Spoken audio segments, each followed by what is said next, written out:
Have you ever been alone at night, when the house is quiet, and heard a sound you couldn't explain, maybe a floorboard creaking upstairs, or a faint whisper on the wind? Most of the time, we tell ourselves it's nothing.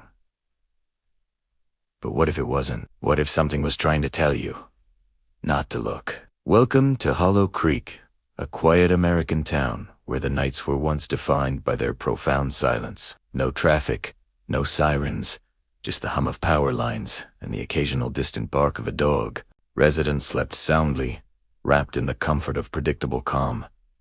That is, until the radios started acting strange. It began subtly every single night, without fail, at exactly 2:46 a.m.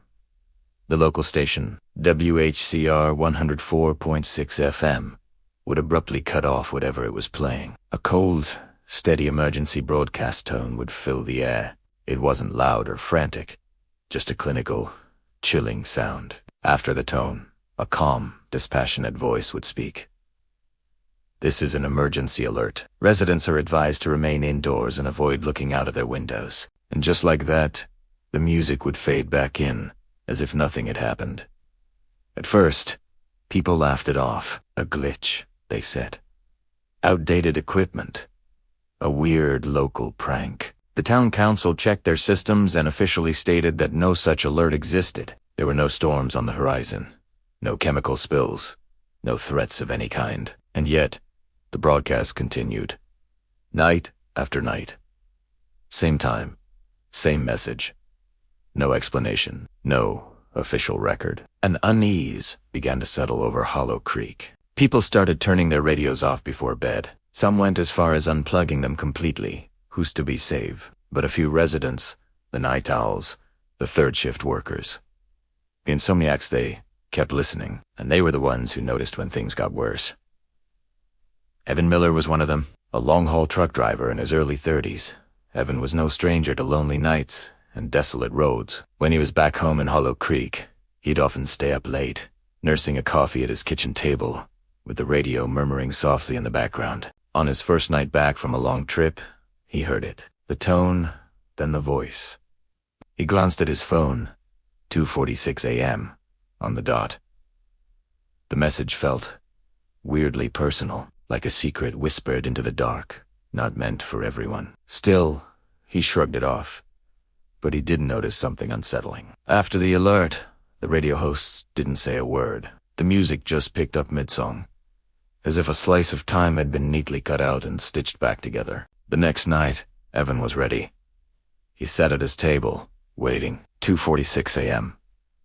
The tone played again. The voice delivered its warning. But, this time after the message, there was a long pause filled with crackling static.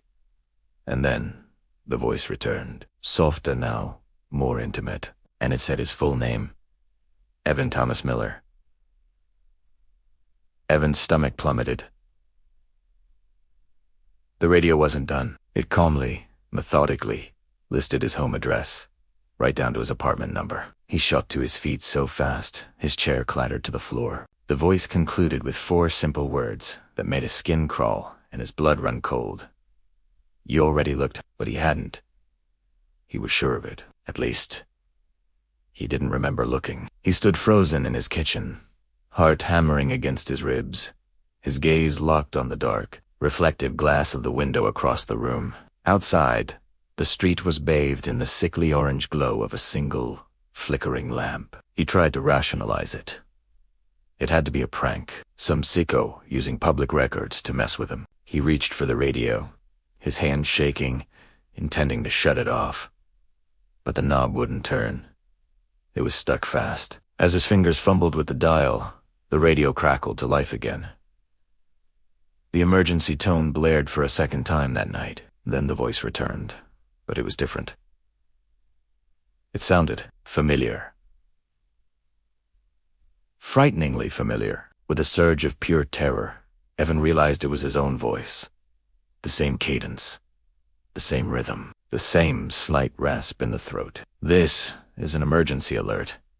His own voice echoed from the speaker. If you are hearing this, it is already standing outside. The radio went dead silent. No music. No static. just a suffocating dead air that was louder than any scream. Against every primal instinct screaming at him to run, to hide, Evan's eyes drifted back to the window. The street outside was empty. No cars, no people, no sound. Except, under the streetlight, a tall, thin shadow stood there, a void of blackness, darker than the surrounding night. It didn't move. It didn't seem to breathe. It just stood there, facing his window. Then, slowly, deliberately, it raised one long arm and began to wave. Evan stumbled backward, a whispered no, no, no escaping his lips. He fumbled for his phone, his fingers like clumsy blocks of ice, and tried to dial 911. No signal, not a single bar. His Wi-Fi was gone, too. He was completely cut off. When he dared to look back at the window, the shadow was closer, right at the edge of his property, just beyond the glass. He could almost make out a shape now a nut tree tall, limbs slightly too long, its head tilted at an angle that defied anatomy. The streetlight flickered violently, and for one horrifying split second, the shadow looked exactly like a distorted reflection of himself. The next morning, Evan Miller didn't show up for work. His rig sat cold and silent in its usual spot. His phone went straight to voicemail, over and over. When the police finally entered his apartment later that day, they found no signs of a break-in, no signs of a struggle. Everything was neat. The only thing out of place was the chair lying on the kitchen floor. On the table, the radio was still tuned to WHCR 104.6 FM.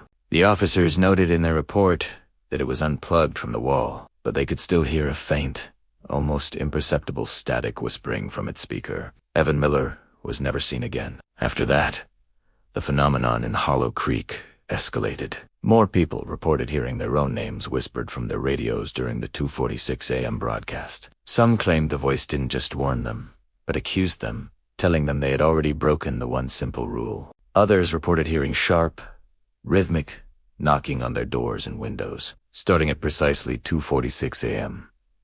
A terrified few swore they saw them the silent, watching figures standing just outside the light, waiting. Anyone who looked too long, who stared into the darkness, would vanish. They'd stop answering their phones, their doors, their mail would pile up. Within days, they were just gone. Hollow Creek began to die. The quiet town became a ghost town. Houses went dark, one by one. For sale signs, weathered and peeling, became the town's new decorations. A determined journalist from Chicago, intrigued by the bizarre stories, came to investigate. She spent weeks interviewing the few remaining terrified residents and managed to dig up old records for the radio station. What she found was chilling. WHCR 104.6 FM hadn't been an active station for decades. It had officially shut down 20 years earlier, after a mysterious late-night fire gutted the building. The night watchman on duty had died in the blaze. According to the fire department's report, his last known transmission, logged automatically by the emergency system, went out at 2:46 a.m.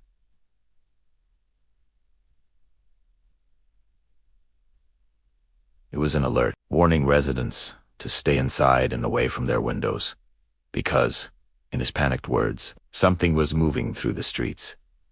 The journalist never got to finish her article. Her final email to her editor in Chicago was sent at 2:45 a.m.